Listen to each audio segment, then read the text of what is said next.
Buonasera, con molto piacere è di nuovo con noi, dico di nuovo perché ha già fatto una splendida conferenza un po' di mesi fa. Maria è una storica dell'arte molto nota, non solo a Genova, e fra le tante sue attività ha diretto i musei di Nervi dal 1988 al 2019 e noi sappiamo che lei ha curato degli splendidi cataloghi, ha organizzato mostre, eventi, insomma, ha sempre molto lavorato e sappiamo di lei ciò che ha scritto e ciò che ancora sta studiando, perché da buona studiosa non ha smesso di svolgere ricerca. Questa sera ci parlerà di un pittore, Pietro Gaudenzi, nato a Genova alla fine degli anni Ottanta dell'Ottocento ed è morto lontano da Genova poi nel 1955 e ha svolto tutta una serie di attività interessanti, ma soprattutto mi preme sottolineare che in questa occasione Maria Flora Giubilei ci parlerà anche sulla base di ricerche d'archivio che ha svolto, quindi non ci racconterà cose soltanto note, ma soprattutto ci riferirà sulla base di ricerche, come si dice nel gergo, di prima mano. E quindi adesso l'ascoltiamo con attenzione. Grazie.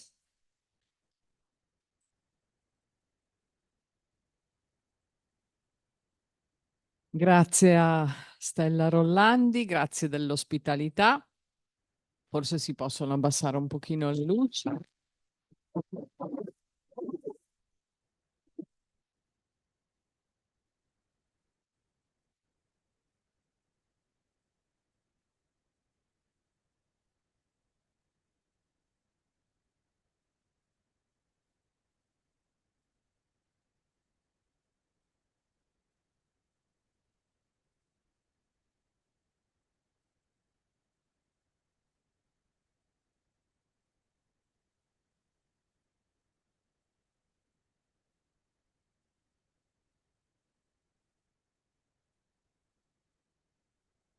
Poi vedete voi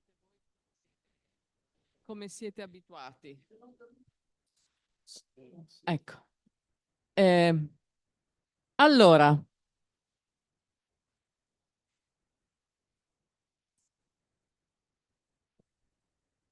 paradossalmente Pietro Gaudenzi, artista nato a Genova, è attualmente, è da alcuni anni, molto più famoso in ambito centro italiano. Lo abbiamo un po' dimenticato, ancorché in Galleria d'Arte Moderna a Nervi, la Galleria d'Arte Moderna di Genova, siano conservate alcune sue opere e una, almeno fino al 2000, alla fine del 2019, quando sono andata in pensione, faceva bella mostra nel percorso che portava dal piano dell'Ottocento verso il Novecento.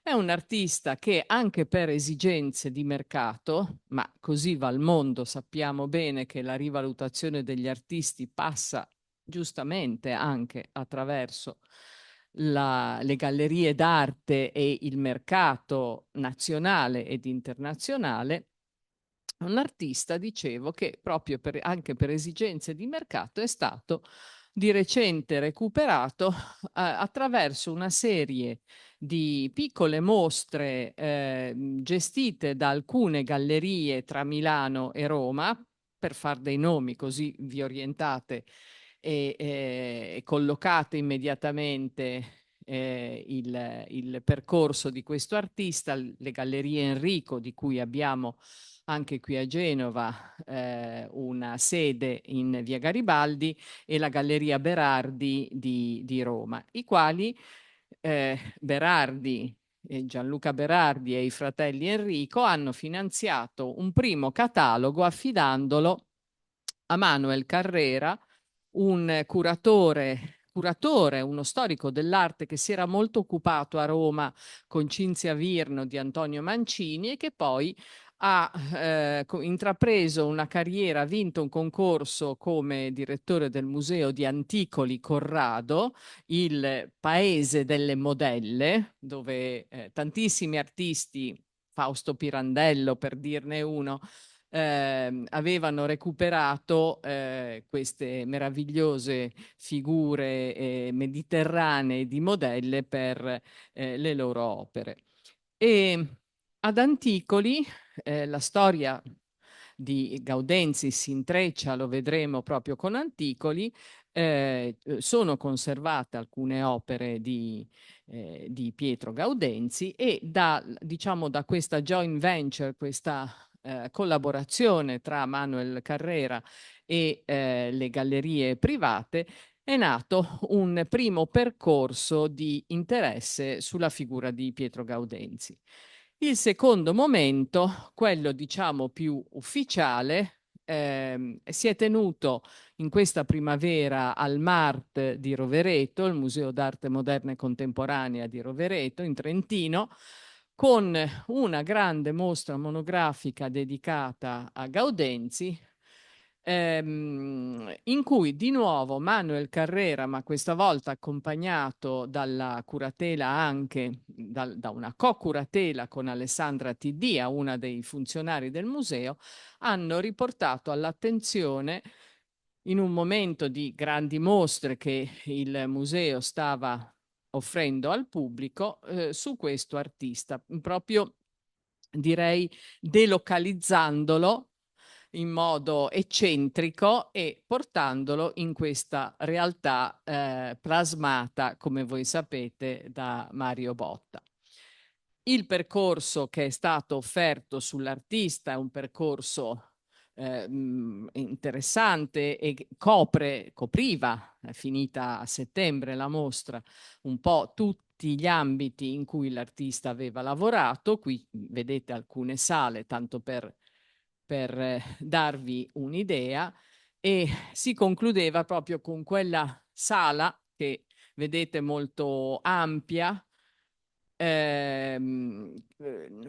una delle ultime opere di Gaudenzi per il Castello di Rodi, ma poi ne parleremo.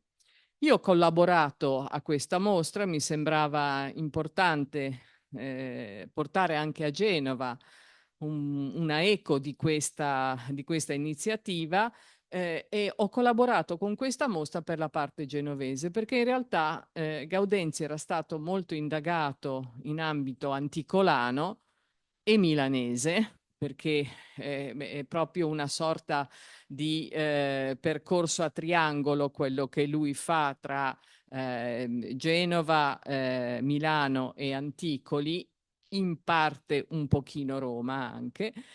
Ma su Genova nessuno aveva mai messo le mani negli archivi per capire tutta una serie di aspetti che lo avevano direttamente interessato e coinvolto.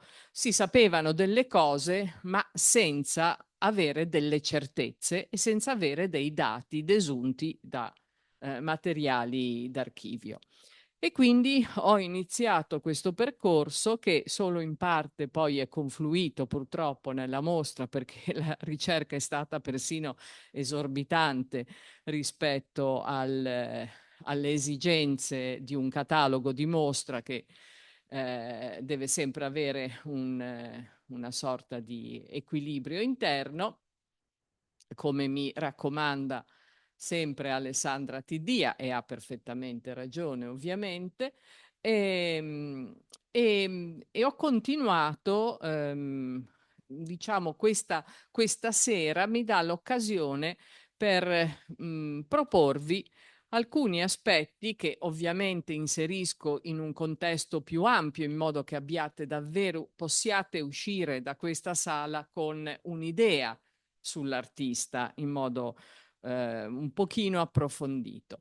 Forse il nome Gaudenzi vi può venire in mente per Genova, al di là della conoscenza dell'artista, con la figura di Piera Gaudenzi, che mi piace ricordare, e quindi la Galleria del Vicolo. Ehm, Pietro Gaudenzi era il fratello di Alf Gaudenzi, marito di Piera, quella che noi conosciamo come Piera Gaudenzi. Quindi Pietro Gaudenzi era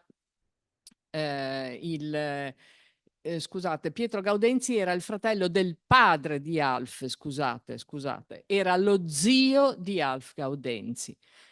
Tant'è che quando Pietro Gaudenzi avrà un po' un momento di acme di successo a Genova negli anni 30, quel momento coinciderà in realtà con i primi passi mossi da Alf Gaudenzi all'interno della città. Quindi ci saranno, come dire, due Gaudenzi che parallelamente si muoveranno, ma su piani molto diversi e anche, diciamo, su esperienze, sulla scorta di esperienze artistiche altrettanto diverse. Uno, lo vedrete, molto tradizionale, tutto sommato, nelle scelte artistiche, l'altro proiettato invece nell'ambito del futurismo. Ma iniziamo a vedere innanzitutto il percorso di questo giovane artista. Pietro Gaudenzi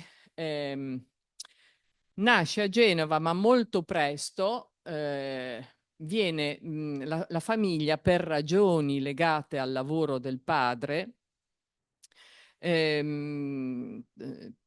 è costretto a trasferirsi a Spezia, alla Spezia. Alla Spezia i primi passi, il primo latte, come scrive lui stesso, gli viene, il primo latte artistico gli viene offerto da un pittore, Felice del Santo, di cui vedete un autoritratto sulla vostra destra e un ritratto di vecchio uomo che darà poi, diciamo che sarà Felice del Santo, il padre di Angelo del Santo, un importante scultore allievo di Bistolfi che ha lasciato tantissime opere oggi, per esempio, nel cimitero di Spezia. Da Felice del Santo, un artista di buona qualità, ma modesto, se dobbiamo essere sinceri, trae davvero un po' la prima impostazione. Siamo, vedete, tra il 1894 e il 1895.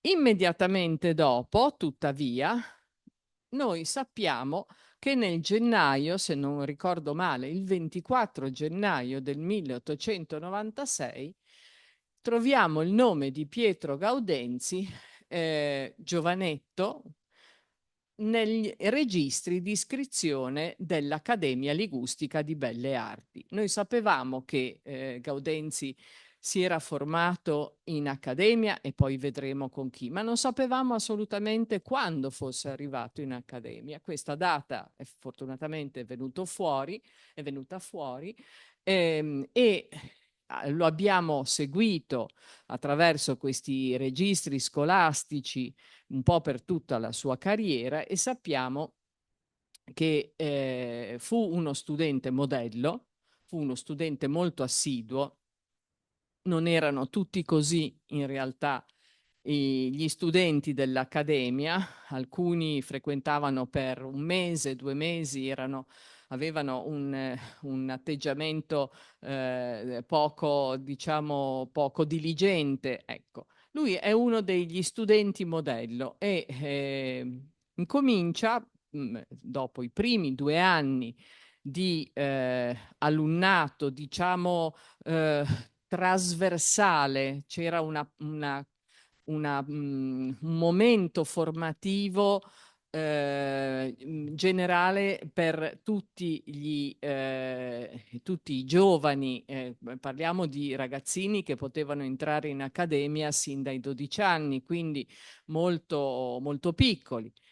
Dopo il periodo, di solito 2, al massimo 3 anni, questi giovani studenti potevano iniziare a scegliere indirizzi più specifici ed è quello che fa Pietro Gaudenzi, perché ben presto, dopo diciamo, i primi successi in accademia, i primi riconoscimenti relativi alla sua diligenza, opta per il corso di Cesare Viazzi, il corso di pittura.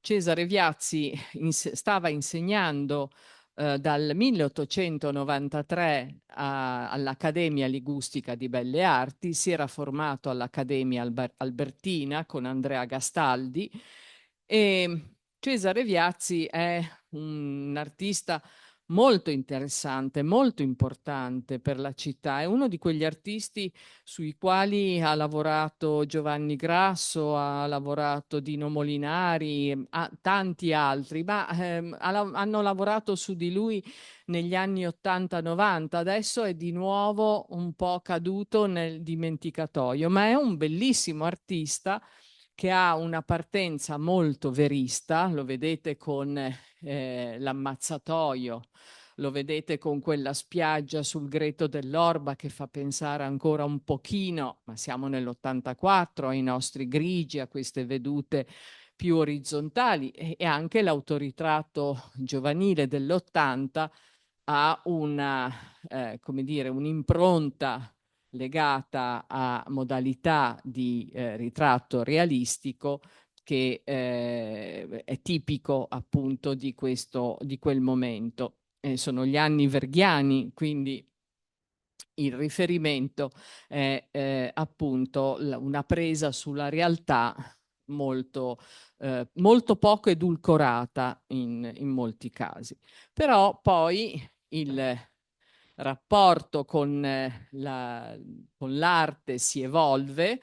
Qui avete dei bei paesaggi, il ritratto della moglie, la fanciulla con le ciliegie, che è in Galleria d'Arte Moderna di Genova. È un artista che ha sempre anche questa vena leggermente malinconica, ancora qualche profumo di romanticismo, fino ad arrivare, per esempio, a queste meravigliose pitture murali che sono nello scalone di Via Balbi 6, Palazzo Raggio, in cui viene cooptato addirittura da Edilio Raggio, figura di imprenditore incredibile, imprenditore, finanziere, chi più ne ha più ne metta, uno degli uomini più ricchi non solo di Genova ma d'Italia, che comprò questo palazzo dalla famiglia Gropallo e si fece, era un palazzo Balbi, ma nel momento in cui lo compra Edilio Raggio e della famiglia Gropallo, e affidò la ristrutturazione all'architetto Luigi Rovelli, e nel 1893 le colombiane sono passate da un anno. Edilio Raggio è diventato conte per nomina sabauda proprio per l'impegno che aveva profuso nell'organizzazione dell'esposizione colombiana, e quindi affida a Rovelli la ristrutturazione architettonica, a Luigi Rovelli, e a Cesare Aviazzi invece la componente decorativa, il racconto, la narrazione, la sua adesione a temi ancora legati all'unità d'Italia. Con, adesso qui avete solo due immagini, questa figura femminile che rappresenta l'Italia del popolo, e poi però ci sono ancora l'Italia in catene, insomma tutto il percorso che ha portato all'unità del nostro paese. E qui siamo ormai nel momento in cui sotto sentiamo già un profumo di simbolismo. C'è ancora questo naturalismo molto succoso che caratterizza proprio la pittura di Viazzi, ma certi profumi sono già orientati verso i temi del simbolismo. Questo per dirvi un po' chi era il maestro di Gaudenzi.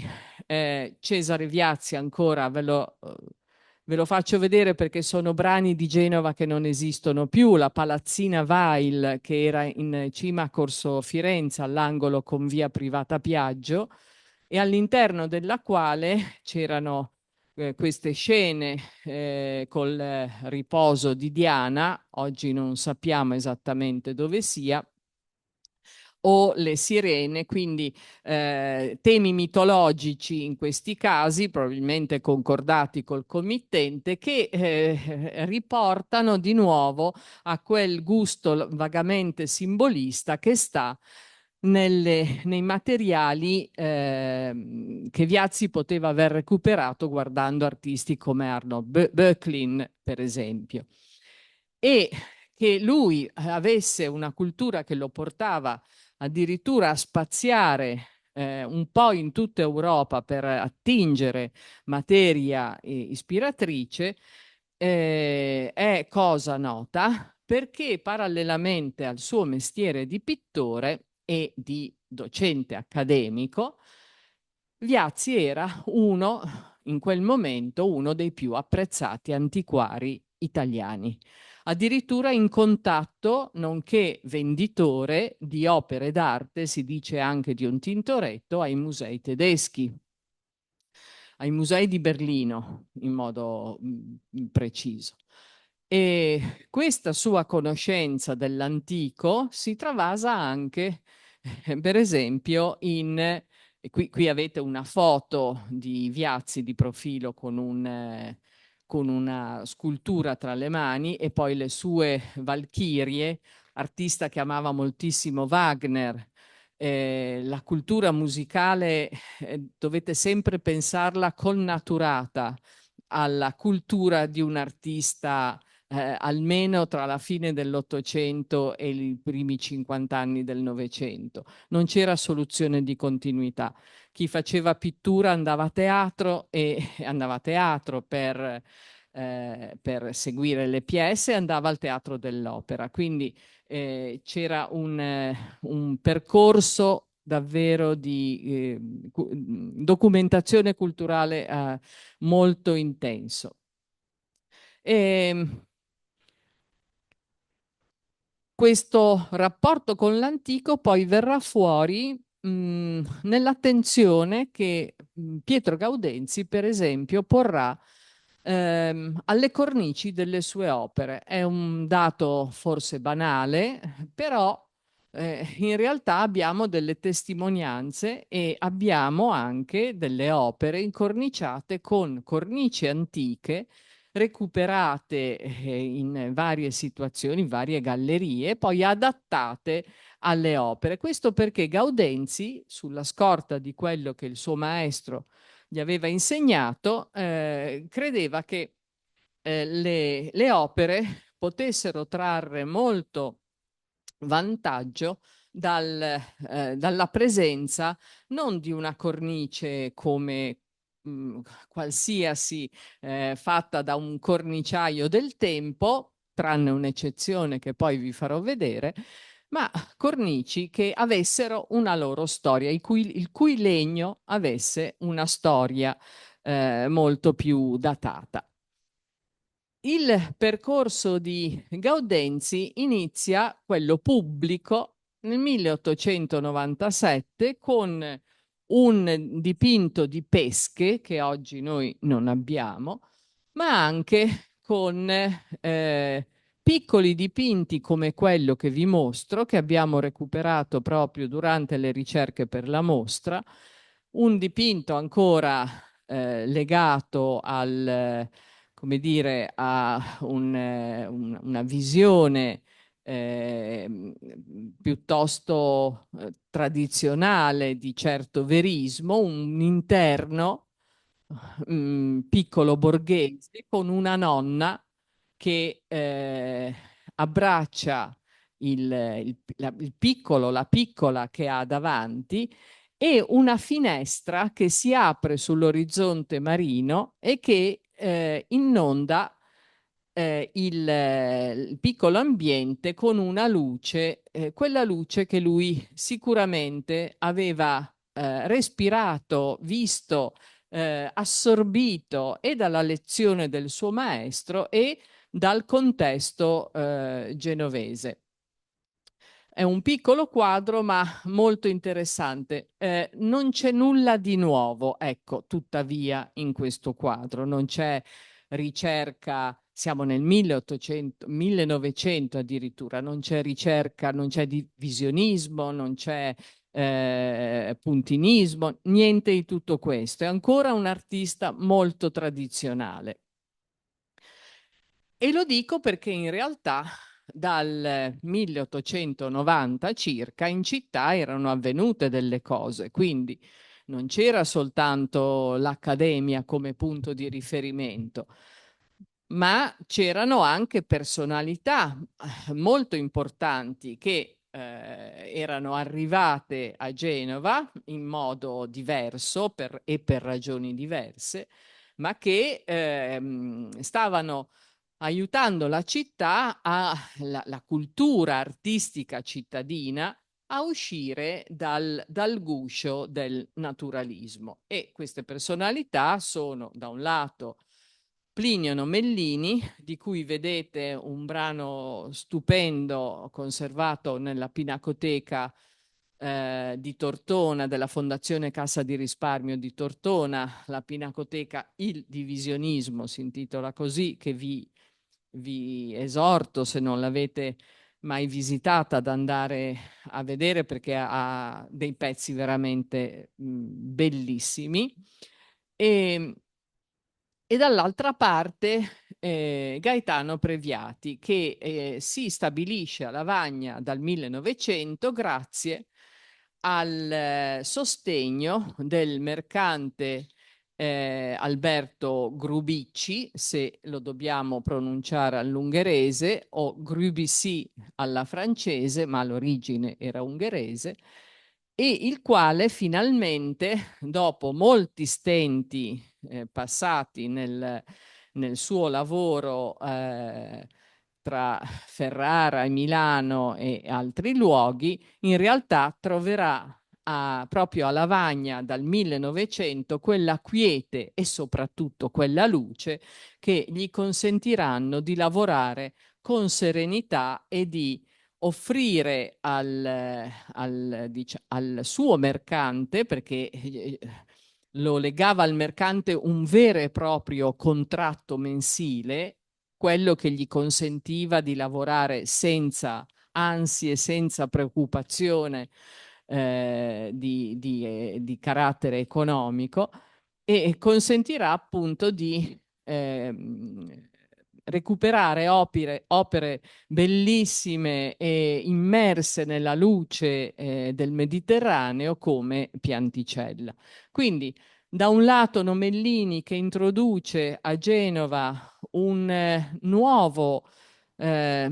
un nuovo sentimento per le problematiche del lavoro, per esempio una rinnovata attenzione socialisteggiante per gli aspetti del lavoro e che porta a Genova, dopo aver visto in triennale a Milano la maternità di Previati, 1891, proprio l'esperienza del colore diviso, il divisionismo, e dall'altro la figura di Previati con questo nuovo sentimento invece della luce e della figurazione en plein air.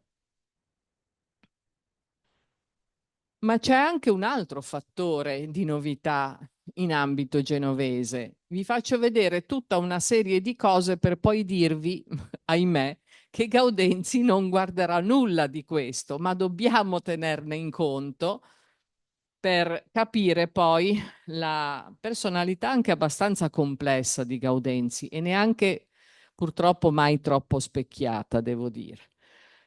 L'altro elemento di novità è la figura di Puccini.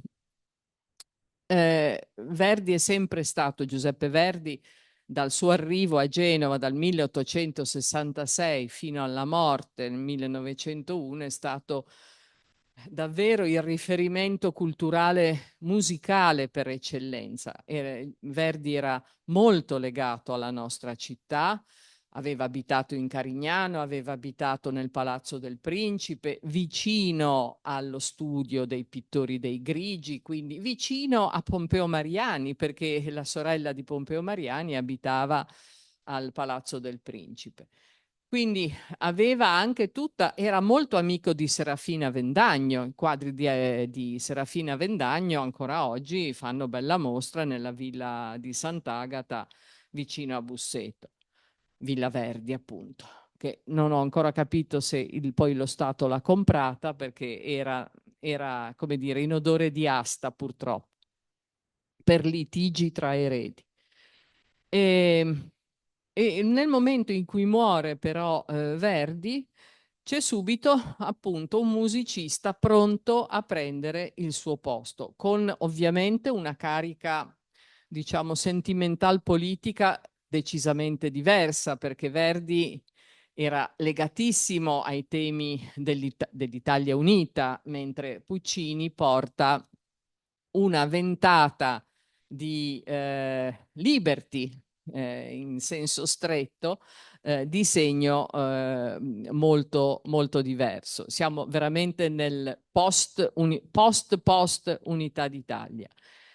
E a Puccini che darà a Genova tutte le sue più importanti opere, verrà tributata una grande festa proprio il 20 maggio del 1900. Voi avete qui una fotografia che è conservata al Docsai, nell'archivio fotografico del comune, fotografia che insieme ad altre vennero scattate nel ricevimento che gli venne offerto al ristorante del Righi.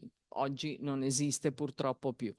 Ma questo per dire, tutta la famiglia artistica genovese, nella famiglia artistica confluivano per alcuni anni, siamo tra la fine dell'Ottocento e i primi del Novecento, sia artisti sia imprenditori. Edoardo De Albertis da un lato, ma anche Ivan Mackenzie, per farvi due nomi che, molto diversi. Questa famiglia artistica organizza una grande festa, gli dà dei premi, dei ricordi, eccetera, e anche al Teatro Carlo Felice ci sono, lo raccontano i quotidiani cittadini, momenti di tributo a lui e ovviamente a tutti i componenti delle, diciamo, cantanti, eccetera, delle sue opere.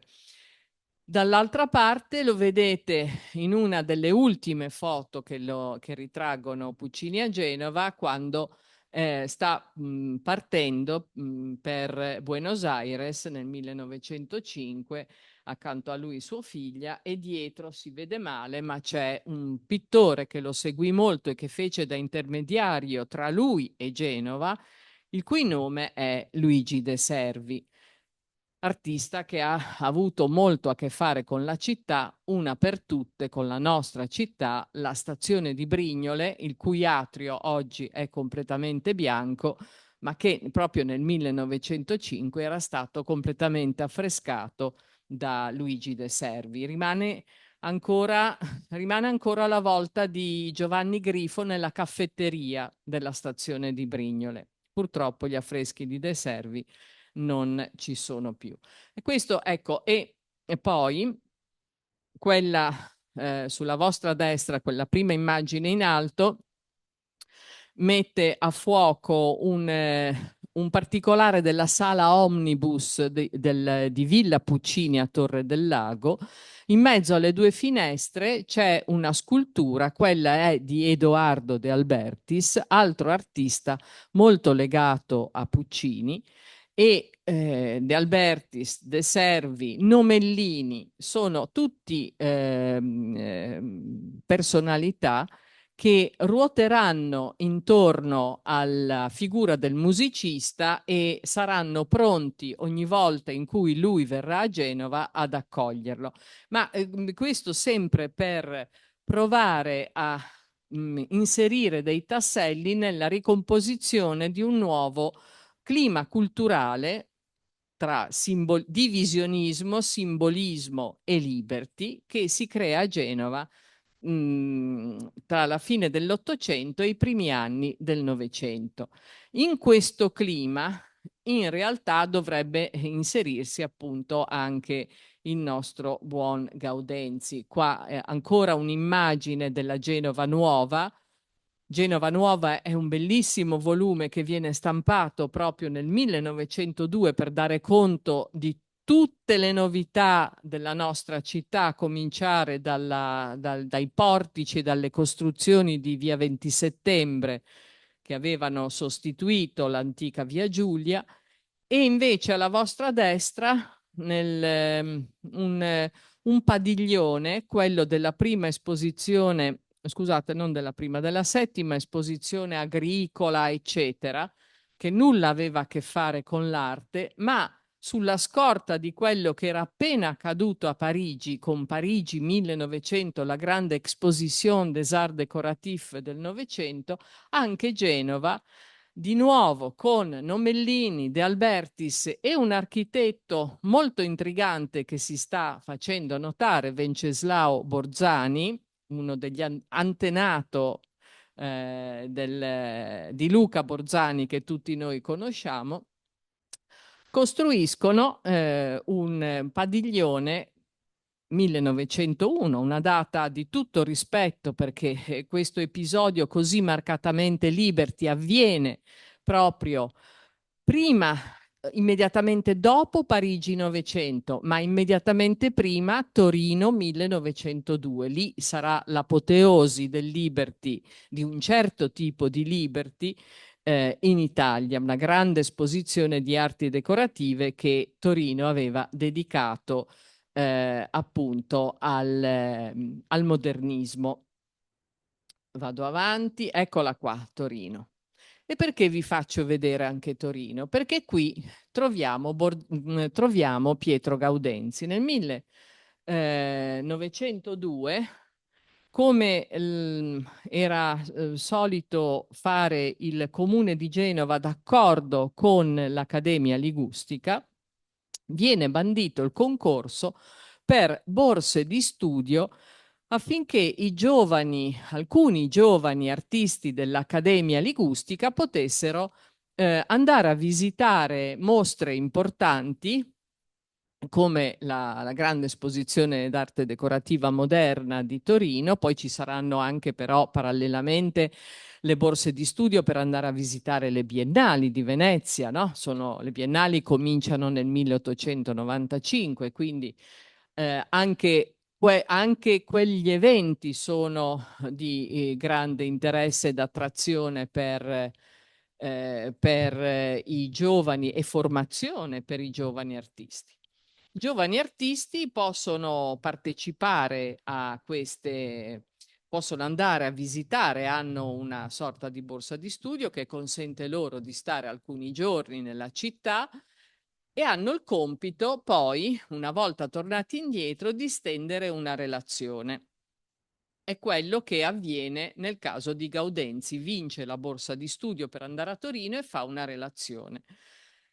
Le immagini che vi propongono sono, per farvi capire poi, in alto un progetto a sinistra di Raimondo Daronco, che è l'architetto visionario che firma tutti i padiglioni insieme ad Annibale Rigotti, il suo aiuto dell'esposizione di Torino, e poi vicino, a sinistra avete un'immagine acquarellata e vicino avete uno dei padiglioni costruiti, realizzati, molto, molto in odore di secessione viennese. Il riferimento è, siamo nel pieno del Liberty, ma stiamo un po' tra l'Oriente, quel padiglione azzurro, e è la sede della secessione di Vienna, quella secessione che vide coinvolto anche Gustav Klimt. Sotto avete due immagini. Una è un Fontanesi, Fontanesi all'esposizione di Torino, non quella di arti decorative, ma quella di arti figurative che venne organizzata in parallelo. La prima quadriennale si chiamò, ma si tenne nello stesso momento della prima esposizione d'arti decorative. Fontanesi ebbe una grande sala insieme ad altri artisti, Mose Bianchi, Signorini, Calderini, tutti artisti che furono rappresentati con sale personali. L'altro dipinto è il quarto stato di Pellizza. Il quarto stato di Pellizza viene presentato per la prima volta da Pellizza alla prima quadriennale di Torino, questa mostra di arti figurative che si era aperta in coincidenza proprio con quella di arti decorative. Ora, Gaudenzi va a visitare entrambe le mostre. Della prima, quella di arti decorative, riporta qualche impressione molto confusa, non si rende conto che uno degli espositori è Carlo Bugatti, che sta esponendo delle sedie molto particolari, con diciamo sedie fitoformi, no? Queste sedie un po' a lumaca che sono una sorta di incunabolo della storia del Liberty italiano. Non si rende conto di questo, apprezza qualche argento, apprezza qualche vetro e tira dritto. Tira ancora più dritto nell'ambito della mostra della prima quadriennale, perché l'unico artista sul quale spende parole positive è proprio Fontanesi. Il dipinto che vi mostro è un dipinto delle raccolte Frugone, non è un dipinto, non mi risulta che fosse esposto alla quadriennale di arti figurative, però ve l'ho messo a titolo esemplificativo. Perché gli piacque tanto Fontanesi? Perché era uno dei maestri adorati letteralmente da Cesare Viazzi, quindi si era formato in quel modo e con quell'approccio culturale avvicinava una delle mostre più importanti in assoluto. Eh, Sul quarto stato non spende neanche una parola, non spende parole su Previati, che pure è con tutta una serie di dipinti molto interessanti, non spende parole su Nomellini, che presenta un'opera straordinaria per il simbolismo come la colonna di fumo, insomma, tutto ciò che era nuovo sta fuori dalla formazione culturale di Gaudenzi e non fa nessuno sforzo. Saranno molto più attratti dalle novità i suoi compagni, alcuni dei suoi compagni di corso, come Carlo Tallone, di cui sappiamo molto poco, molto più attenti e tutto sommato più vicini a quello che anche in Italia stava maturando. Quindi, quarto stato, che è un dipinto di almeno 4 metri, se non forse 6 metri per 3, ecco, voglio dire, non era neanche un piccolo dipinto che potesse passare inosservato. Il povero quarto stato, peraltro, venne esposto lì da Pellizza, ricevette tantissime critiche e il povero Pellizza se ne tornò a Volpedo abbastanza amareggiato per le polemiche che questo dipinto aveva suscitato. 1904, stiamo sempre, adesso poi arriviamo a Gaudenzi, ma ci dobbiamo arrivare passo passo. Due esposizioni, l'esposizione universale di St. Louis e l'esposizione italiana di Londra. Alla prima esposizione parteciparono alcuni artisti liguri, pochi in realtà, Alcuni come questi, Giovanni Prini e Nomellini, avevano già abbandonato Genova per andare il primo a Roma e il secondo in Versilia. Ma la cosa interessante è l'esposizione italiana di Londra. Io le ho messe tutte e due perché era corretto così. Questa esposizione italiana di Londra venne concepita da una figura di inglese, in questo momento mi sfugge il nome, mi perdonerete, che era di solito preposta a organizzare, era specializzata nell'organizzazione di grandi eventi espositivi. Trova come riferimento per gli aspetti organizzativi a Genova e in altre città e il giornalista, scrittore e uomo di cultura Mario Maria Martini, che voi vedete in un ritratto qui conservato in Galleria d'Arte Moderna e realizzato da Luigi De Servi, il quale entra immediatamente in conflitto con l'Accademia Ligustica, che non sopporta questa intromissione negli aspetti organizzativi perché l'esposizione italiana di Londra coinvolse almeno una ventina di artisti liguri, oltre a tutti gli altri italiani. La Liguria non ricevette un particolare trattamento di attenzione perché gli artisti liguri vennero allestiti insieme ai napoletani, insieme ad altri artisti di varie regioni. La parte del leone la fecero i milanesi, la fecero i romani e i veneziani, ma fu un esperimento interessante al quale lo stesso Gaudenzi partecipò, lo sappiamo sempre da uno dei registri dell'Accademia Ligustica, uno dei registri legati all'esposizione. L'Accademia, infatti, in quel periodo aveva l'onere da parte dell'Agenzia delle Dogane del tempo di occuparsi di esportazioni di opere d'arte.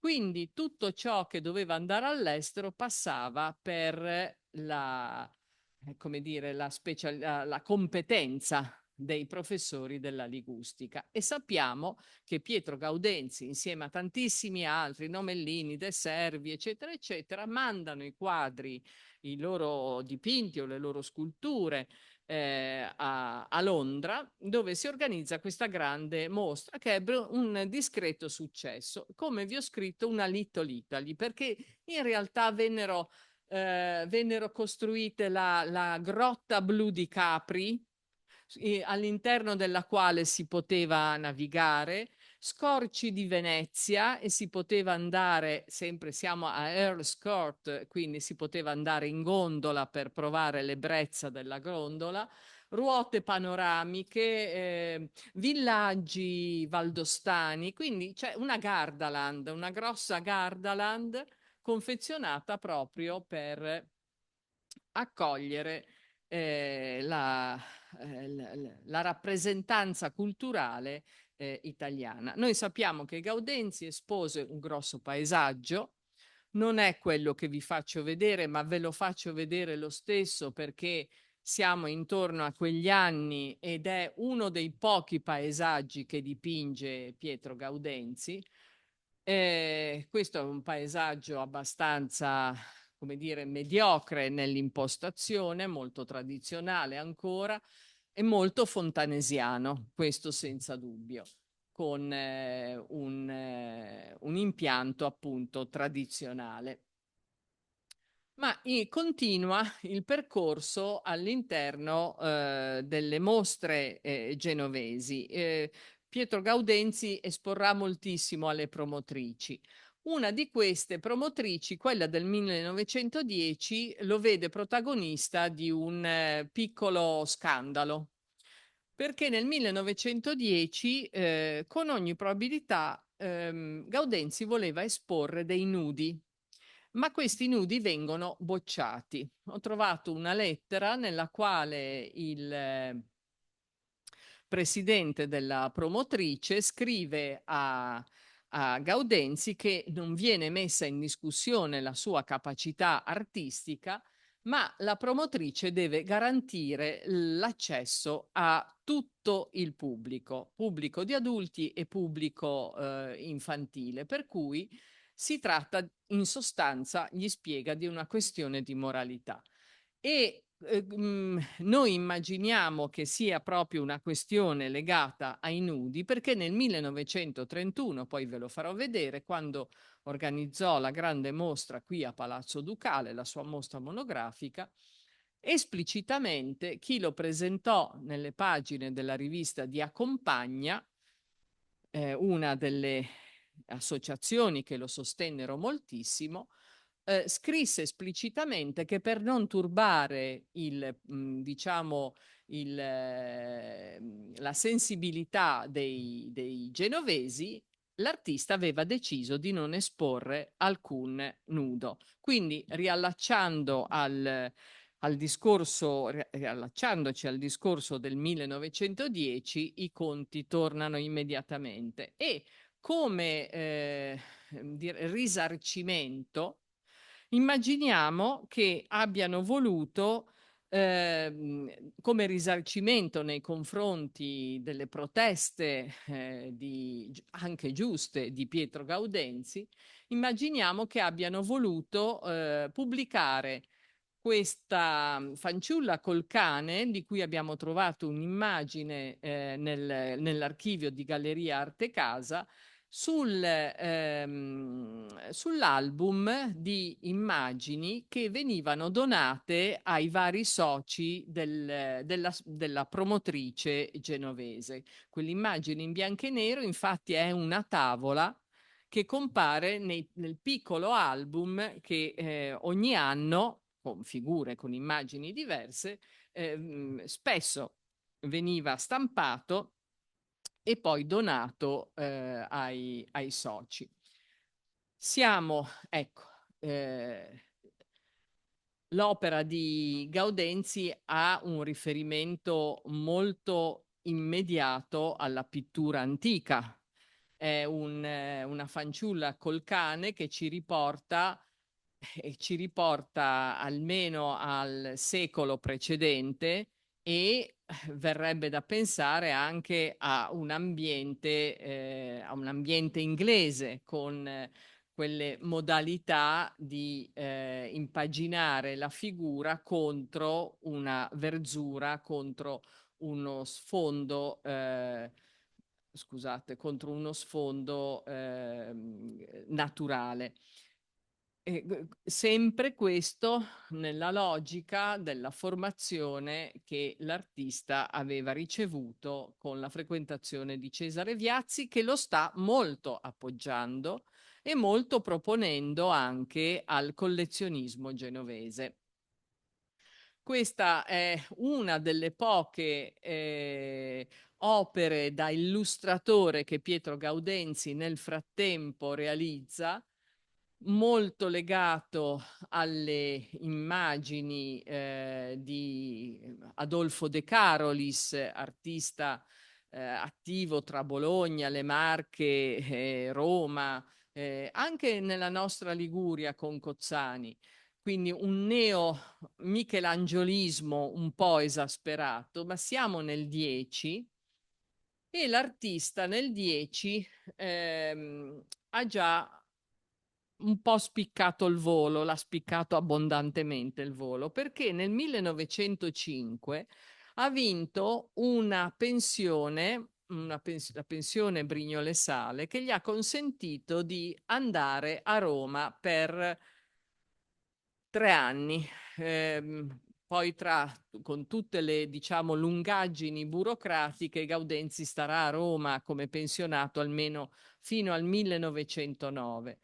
Nell'ambito romano ha la possibilità di vedere tutta una serie di artisti importantissimi e questo è uno dei primi dipinti, tra l'altro dipinto che verrà esposto a Milano nel 1910 all'Esposizione Nazionale, che riceverà una medaglia d'oro del Ministero della Pubblica Istruzione. Ehm, opere, dicevo, avrà la possibilità di vedere opere di artisti italiani e stranieri che saranno determinanti poi per la sua formazione. Taglierà molto i ponti con il vissuto culturale genovese. I riferimenti culturali ve li mostro di questa opera alquanto spagnola, ve li mostro immediatamente. Ignazio Zuloaga Zableta, uno dei più grandi artisti del momento a livello artisti spagnoli legati a un contesto internazionale, era un espositore che aveva avuto successi molto importanti alle più significative mostre d'arte tra Parigi, Londra e l'America Latina, la stessa America Latina, e sul fronte più nord europeo Lucien Simon, altro artista che come Zuloaga era profondamente radicato nelle tradizioni del suo territorio, del suo territorio. Lucien Simon si muove soprattutto nell'ambito della Francia del Nord come punto di riferimento culturale e recupera queste figure così forti, così ruvide, se vogliamo, molto intense, che andranno a marcare, vi rifaccio vedere i priori. Oggi sono nella Galleria Civica di Roma, non la Galleria Nazionale, la Civica di Roma, con queste immagini davvero di grande forza e di pittura molto legata anche al recupero di un 600,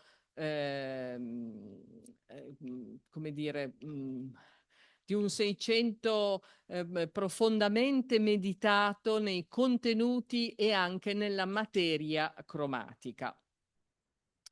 Ma uno degli artisti, degli altri artisti che vede, oltre a Zuloaga e a Lucien Simon, che può vedere a Roma, perché sono artisti stranieri che vengono a Roma e per ragioni sempre formative. Parigi è un punto di riferimento forte, ma Roma non ha ancora dismesso la sua capacità attrattiva sul fronte della formazione. Ci sono le accademie francesi, spagnole, eccetera, che continuano ad attirare artisti sul territorio della capitale. Uno degli artisti che incontra a Roma e sarà per lui determinante è Antonio Mancini, personalità molto forte. E se voi osservate questi dipinti e diciamo, nella tavolozza e nella composizione, figure, elementi vegetali, floreali, eccetera, anche la densità della materia, la, un colore molto corposo. Addirittura Mancini impastava pezzi di vetro per dare luce al colore e per dare sostanza, pezzi di vetro e pezzi di ferro, per arricchire la materia. Il dipinto che avete alla vostra sinistra, il Pastorello in cioccia, è delle raccolte Frugone, gli altri invece sono dipinti di Banca d'Italia e di Bottega Antica. Ecco, ma Antonio Mancini è un riferimento forte per Gaudenzi, lo è Giulio Aristide Sartorio, che stava tra il 1908 e il 10 dipingendo il grande fregio nell'aula del nostro Parlamento, quel fregio che tra l'altro è stato restaurato qualche anno fa e che oggi, ancora oggi, fa bella mostra di sé nella nostra aula. Questo neomichelangiolismo molto sostanzioso, molto corposo. E ancora Armando Spadini, altro artista toscano ma attivo a Roma, povero in canna come Gaudenzi, che ha molto utilizzato la propria famiglia come modello. anche Gaudenzi lavorerà tantissimo sulla figura della moglie e dei figli, una moglie che conosce nel 1906-7, proprio a Roma, Candida Toppi, una modella di Anticoli Corrado. Ecco perché questo, diciamo, questo rapporto con Anticoli, che diventerà sua moglie nel 1908 e che lo porterà poi a trasferirsi abbastanza velocemente da Genova in via quasi definitiva ad Anticoli, poi a Roma e poi vedremo ancora a Milano. Michetti, altro riferimento importante, sempre per questa attenzione alla vita contadina. Nel momento in cui Gaudenzi entra ad Anticoli Corrado, sarà attrattissimo, attratissimo, è orribile, sarà molto attratto dalla vita di paese e la ritrarrà in tutti i suoi aspetti, né più e né meno di quello che fece Francesco Paolo Michetti quando seguiva le sagre di paese, le processioni, tutto ciò che apparteneva alla tradizione. E qui avete di nuovo due belle opere delle raccolte Frugone. Questa fanciulla abruzzese ha proprio una collanina fatta coi semi e le medagliette e le croci, quelle che si indossavano durante le processioni. È una fanciulla un po' molto giovane e un po' maliziosa, con gli orecchini della festa. È una delle sue fanciulle colte durante gli eventi paesani. Ed eccolo qua il nostro Gaudenzi con una delle prime opere. Purtroppo ho visto che i quadri sono saliti e le scritte sono nascoste dietro. Comunque ve lo dico io, un autoritratto che si trova oggi al Museo Nazionale della Scienza e della Tecnologia Leonardo da Vinci, e Le rose bianche del 12 della Galleria d'Arte Moderna di Genova, uno dei primi dipinti che vengono accettati in Biennale di Venezia e che il municipio di Genova comprerà. Orlando Grosso comprò parecchi quadri di Gaudenzi, ancorché il rapporto con Gaudenzi non fu buono. Orlando Grosso non amava particolarmente l'artista, riteneva che non sapesse dipingere, ve lo dico direttamente, riteneva certe sue modalità espressive delle soluzioni, degli stratagemmi per nascondere le sue difficoltà di artista, e non sopportava l'insistenza di Gaudenzi. Gaudenzi scrive tantissime lettere a tutto il mondo, sempre con tono molto lamentoso, anche se fu un artista per certi versi assai privilegiato dalla sorte, perché vedrete che mentori avrà a sostenerlo. E mi stai facendo segno che è tardissimo.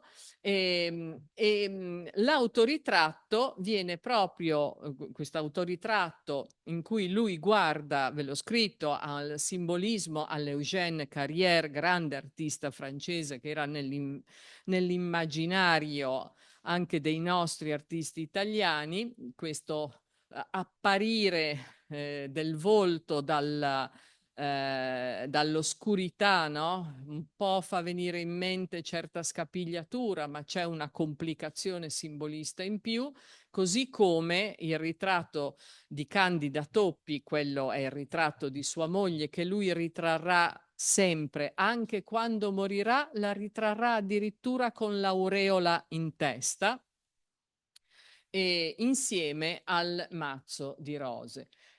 Quello che non sopportava Orlando Grosso era, per esempio, se fate caso, alla mano si intravede la mano di Candida, ma è una mano appena accennata, e Orlando Grosso sosteneva che lui non sapesse fare le mani, e ci sta, perché le mani di Gaudenzi, devo dirvi, hanno sempre qualche problema, e qui il problema è molto evidente, è una macchia di colore buttata lì. Orlando Grosso non era stupido, peraltro. Qui altre opere, sempre in questo caso, la prima bimba di Gaudenzi con Candida Toppi, una bellissima donna, occhi molto scuri, capelli corvini, e dall'altra parte invece una delle altre opere che lui presenta allo specchio proprio alla Biennale di Venezia. Nel 1910 vi ricordo quel dipinto dei Priori, ho dimenticato di dirvelo, che prende la medaglia d'oro a Milano, viene rifiutato dalla giuria della Biennale di Venezia. Quindi un grosso colpo per Gaudenzi, e dall'altra parte un risarcimento immediatamente dopo. Scusate. Ecco, il primo vero successo è nel 16 con l'esposizione di Milano, e questa deposizione che vi ho messo alla vostra sinistra, molto forte, molto vicina al dipinto dei sacerdoti della Galleria d'Arte Moderna, tutto giocato, un dipinto che è in deposito ed è tutto giocato su neri e rossi, molto drammatico, molto forte, che con ogni probabilità Gaudenzi recupera dal ricordo della lezione di anatomia di Rembrandt. Mi sembrava corretto farvi vedere questo percorso mentale sicuramente di Pietro Gaudenzi. E in questo caso la commissione preposta agli acquisti per la Galleria Nazionale d'Arte Moderna di Roma compra il dipinto, ed è veramente un po' il primo grande successo pubblico dell'artista.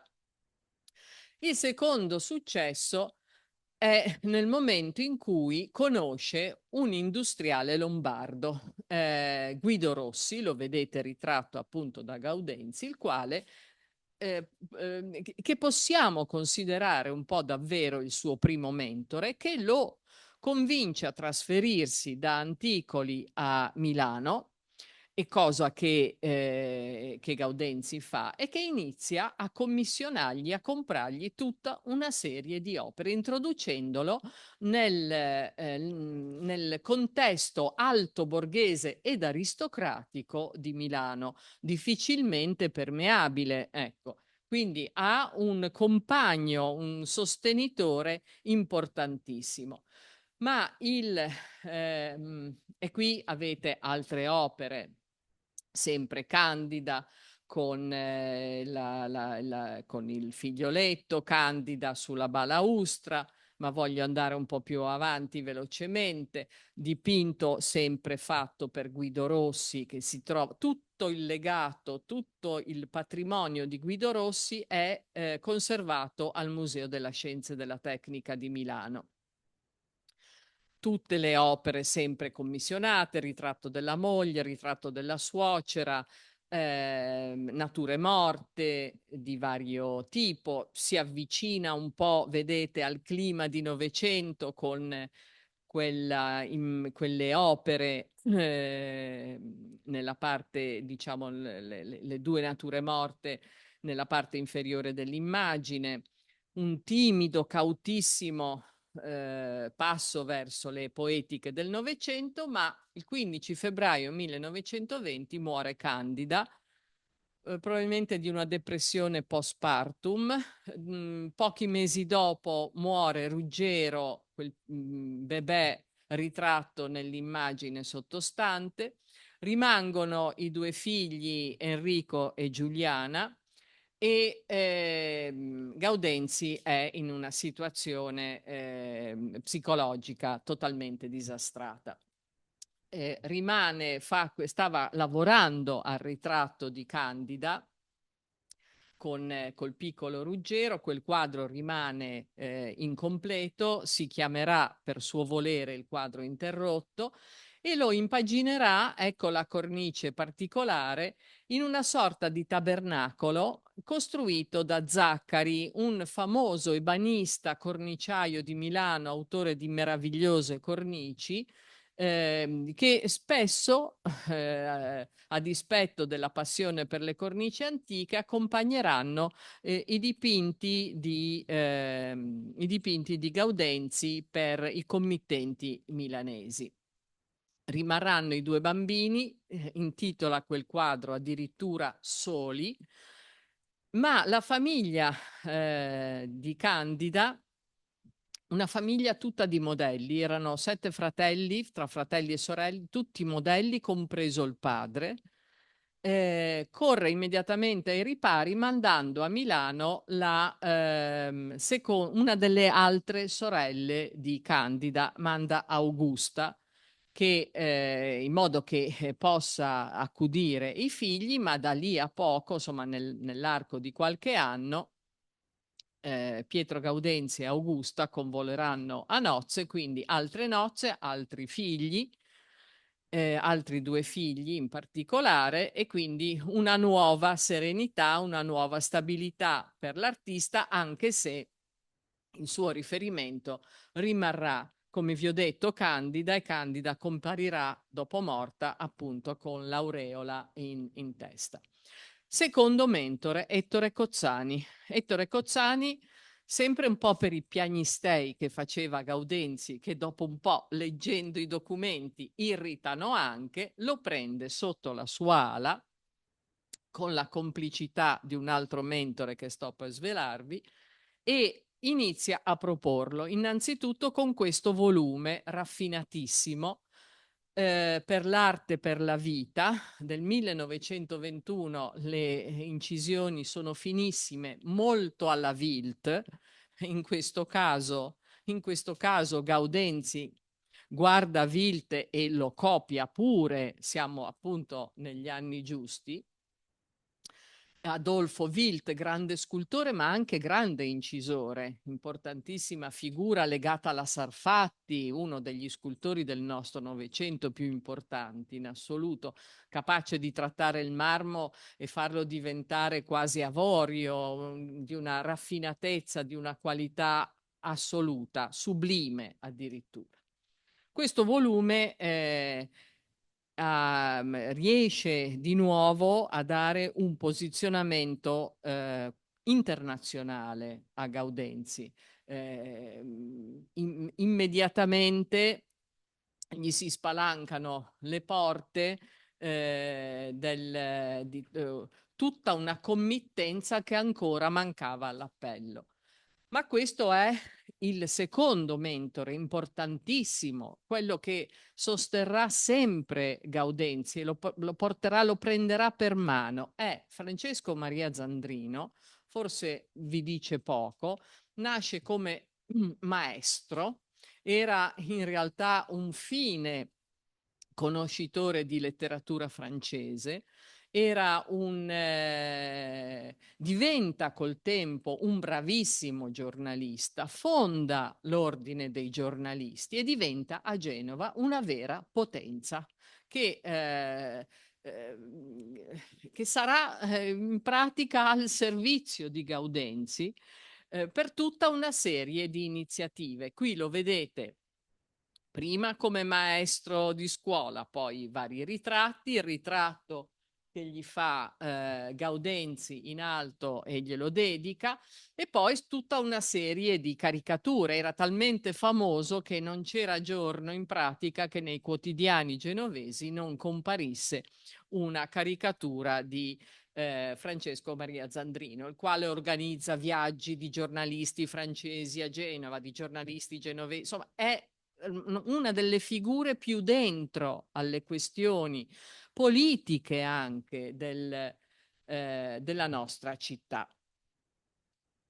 E l'altro terzo mentore è il padre Giovanni Semeria. Ma no, pure lui, il quale, padre Giovanni Semeria, forse lo ricordate perché è stato il fondatore del Vittorino da Feltre, ha rappresentato la Chiesa più progressista, per questo il Papa nel 12 lo allontana, lo manda in Belgio e verrà richiamato poi in Italia da Luigi Cadorna con lo scoppio della Prima Guerra Mondiale come cappellano militare e quindi ritorna in città. È un fine conoscitore di Dante, le sue lezioni dantesche alla società di letture scientifiche in Piazza Fontane Marose erano molto famose, un fine studioso di molte cose e un importantissimo amico di Gaudenzi, soprattutto nel contesto milanese,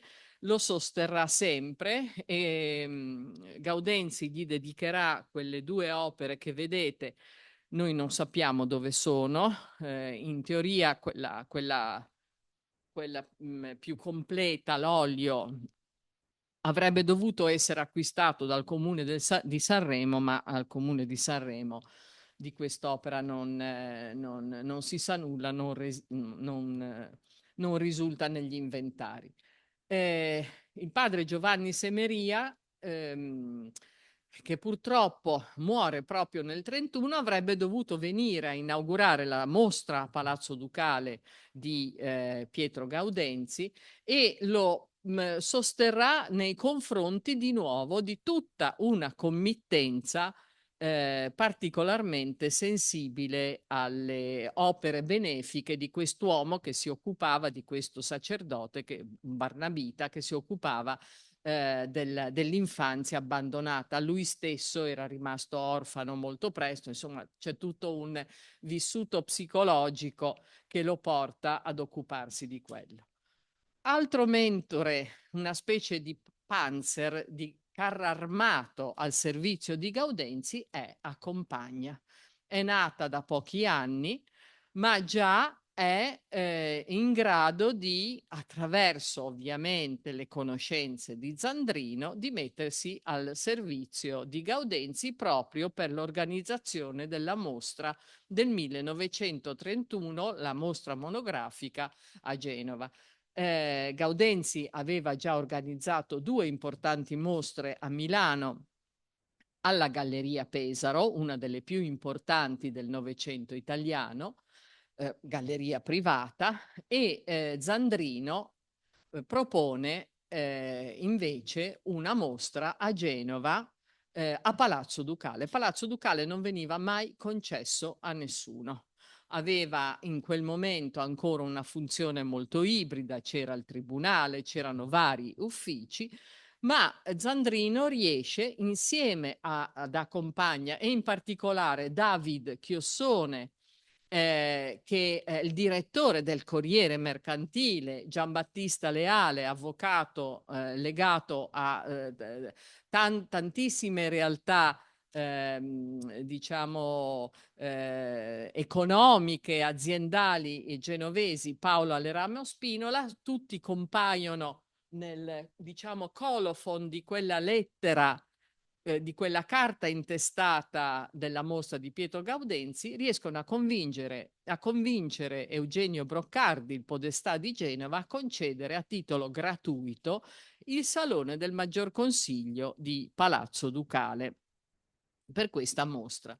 E primo caso, perché ho studiato parecchie mostre, ma è il primo caso, inizia un battage pubblicitario e di comunicazione di questa mostra addirittura un mese e mezzo prima.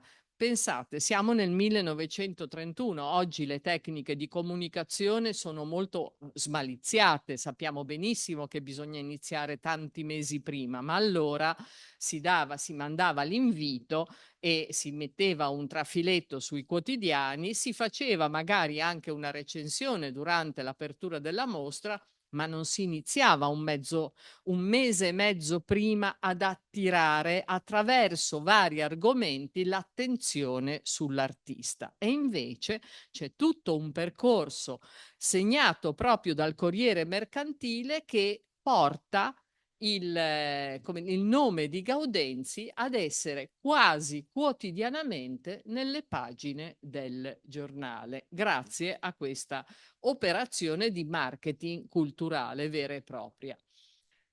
Accompagna, dedica 2 numeri della rivista, nel 28 e nel 31. Il 28 è la mostra di Pesaro, il 31 è la mostra, la mostra di Palazzo Ducale, perché purtroppo non ci fu catalogo. L'unico catalogo è quello, lo dichiara proprio Zandrino, che fa la recensione della mostra, è quello che compare nel numero della rivista di Accompagna. Le risorse erano limitate. Ecco il Salone del Maggior Consiglio, qui lo vedete allestito con la mostra di Gaudenzi, un allestimento, se si guarda in modo attento la disposizione dei cavalletti, non ce n'è uno che sia in linea con l'altro, è veramente quanto di più ingenuo e naif uno possa immaginare, molto diverso dall'allestimento che l'anno dopo, devo dire, farà il comune di Genova, il municipio, per la mostra dedicata al centenario della nascita di Niccolò Barabino nello stesso Salone del Maggior Consiglio nel 32. Lì ci saranno meravigliose panneggi di stoffe, tutto con un'eleganza e una qualità che purtroppo in questa mostra non è possibile vedere. Però qui vedete grandi quadri, uno in particolare, quello dello sposalizio che ora vi mostro, mentre da questa parte vedete tutta una serie di personalità, tra cui allora Zandrino, Broccardi e questo è Gaudenzi. Sullo sfondo il dipinto grandissimo, 6 metri di base, dello sposalizio. È un po' come dire, l'opera alla quale lui ha lavorato per tutta una vita, l'aveva concepita come una sorta, adesso ve la faccio vedere, eccola, una sorta di sintesi della sua vita, lo so, arriviamo alla conclusione. Non sappiamo più dove sia. La compra un quinto mentore di Gaudenzi, senatore Borletti, grande industriale, le macchine da cucire Borletti, che fu uno dei suoi più importanti committenti. Scorro. Sogni di madre, altra mostra che fa nel 35 a Genova, l'allestimento nella chiesa di Sant'Agostino. Le donne di Gaudenzi diventano le donne ideali per il regime fascista. L'ideale femminile di Gaudenzi, l'ideale di maternità che voi trovate nelle opere di Gaudenzi viene assunto come elemento guida in qualche misura del regime, della teoria, della teorizzazione della figura della donna del regime fascista. Sopra Sogni di madre, una mostra che venne appunto organizzata nel 1935, e sotto la mostra della culla nello stesso anno. Quindi questo tema della maternità che ritorna proprio negli anni 30 in modo così insistente. Le sue figlie, andiamo avanti velocemente, la sua attività nel 38 come docente dell'Accademia di Napoli. Questo è un bellissimo dipinto che ho recuperato. La scuola di Napoli non si trovava più, l'aveva comprato Manlio Khabib. Vi ricordate il negozio? Ecco, l'abbiamo ritrovato dagli eredi che adesso stanno addirittura in America, ma il quadro per fortuna è andato in mostra. Era uno dei suoi committenti. E infine nel 1938 quello che era stato il ministro della pubblica istruzione, Cesare Maria Del Vecchi di Val Cismon, diventa governatore di Rodi e aveva già conosciuto Gaudenzi e lo incarica di affrescare il castello di Rodi all'interno, castello che aveva le sue decorazioni ma le aveva completamente perse, e lui immagina tutta una scena tutte scene legate a elementi campestri, eccetera. Figurazioni completamente scomparse rimangono e sono di proprietà della Galleria Laocoonte di Roma. I cartoni, ve ne ho messo uno oltre a un ambiente del castello. L'ultimo, il suo autoritratto, siamo nel 45, è uno degli ultimi, lui è molto anziano, quest'aria malinconica non lo abbandona, ormai si è, dopo vari lavori negli anni 40, Duomo di Messina, Duomo di Ascoli Piceno, quindi molta attività anche come mosaicista, addirittura poi avrà un incarico dai Musei Vaticani proprio per la parte musiva. Si ritira negli ultimi anni ad Anticoli e lì, come vi è stato detto dalla professoressa Rollandi, morirà nel 1955. Grazie.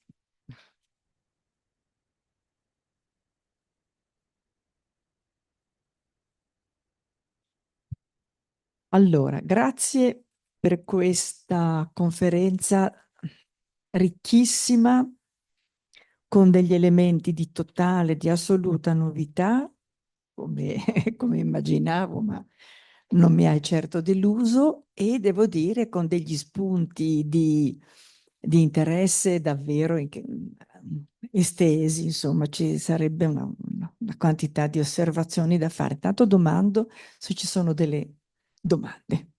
Cattivo gioco di... Mai avuto accompagna Zandrino, padre Semeria, senatore Borletti, Guido Rossi dalla propria, nessuno. Tanti membri E la cosa... Ma la mia domanda era, aveva delle particolari capacità lui, relazionali? immaginario di Zandrino, e poi Zandrino lo ha proprio preso per mano e lo ha... Quindi diciamo, è Zandrino, allora probabilmente è la figura che lo conduce. Mi ha colpito, poi mi rendo conto che è tardi, quindi, ma mi ha colpito il fatto che Gaudenzi vada a Roma grazie a quel pensionato che la duchessa di Galliera aveva istituito. E mi è piaciuta la frase nella quale tu dici Roma in quel momento può dare ancora contributi, perché invece io pensavo che esattamente fosse ormai Parigi e non più... E non... Comunque ha le vestigie archeologiche. Ho Quindi capito. Parigi è il riferimento per tutto ciò che è novità. No? Quindi la nuova arte si fa da Parigi. Non è un caso se Marinetti va a leggere va a far pubblicare il suo manifesto sulle pagine de Le Figaro nel 1909, intanto per, come dire, evitare che i francesi glielo rapinassero, ma poi soprattutto perché quella era la tribuna dalla quale sapeva di andare direttamente a livello internazionale. Però Roma rimane, come peraltro Venezia, è la stessa Firenze, cioè il Voyage d'Italie, il tour italiano alla Goethe comunque rimane per gli artisti stranieri.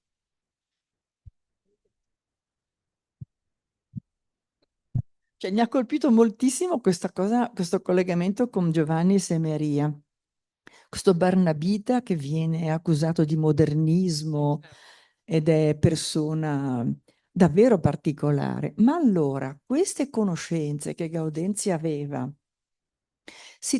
di persone così anche divergenti, non nell'ultima parte della sua vita, ma nel momento in cui incontra il Barnabita, c'è tutto un movimento di grande cambiamento anche all'interno della Chiesa che poi rientrerà. Queste sue conoscenze si traducono anche da un punto di vista espressivo della sua arte o no? Sicuramente nelle cose che scrive. Allora, la componente simbolista è quella che entra nel momento in cui deve manifestare gli aspetti più spirituali. Padre Semeria lascia un'impronta su di lui fortissima e le cose che Gaudenzi scrive sono le cose che dice Padre Semeria. Io adesso questa cosa la sto studiando per un terzo capitolo. Approderò sicuramente all'archivio dei Barnabiti a Roma, dove ci sono le carte di Semeria, non so bene quando, ma ci devo andare. E comunque ogni volta in cui Gaudenzi parla di sé, del suo rapporto col mondo, del suo rapporto con l'interiorità, del suo rapporto con la famiglia, eccetera, leggi dietro le pagine di Padre Semeria. Cioè c'è un rapporto da questo punto di vista strettissimo, per non dire di plagio, perché in certi casi ho detto, ma caspita, queste sono le cose che dice Semeria. Ecco. Quindi lui deve essere stato veramente marchiato a fuoco da Semeria. Sì. Io ringrazio ancora Maria Flora e devo dirvi che giovedì prossimo Luca Crescenzi, che è un docente dell'Università Ca' Foscari di Venezia, ci parlerà di La critica della cultura di Franz Kafka, quindi un tema ugualmente bello. Grazie ancora, grazie.